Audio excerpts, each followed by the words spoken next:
jesi li to ti?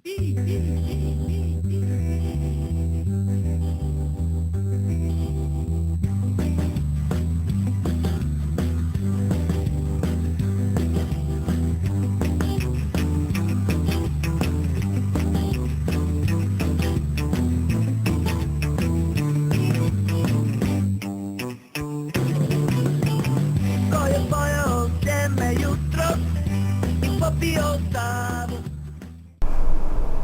Molim, Halo, dobar dan, čujemo se. čujemo se. Dobar dan, gospodine. Dobar dan. Štefanić je ovdje iz poštanskog ureda glavne pošte, jedan vas zovem. Vi očekujete Halo, neki pardon. paket, jel tako? Ne znam. Jeste me razumjeli. Iz pošte vas zovem, primili smo jedan paket na vaše ime.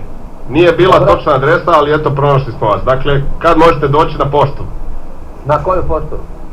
Gdje je paket? Gledajte, u ovakvim slučajima trebamo vašu potvrdu kada ćete doći ovdje i onda pred našom komisijom samo otvorite taj paket, ipak on glasi na vaše ime, u redu? Na čije ime? Ja ne znam o čemu se radi. Slušajte, paket je stigao sa Tajlanda. Moram vas upozoriti da imamo pouzdane informacije da se radi o drogi. Što znate o tome? Što, čemu? Da, tako svi kažu. Dakle, vi tvrdite da ništa ne znate o tom paketu, jeli? Čekajte!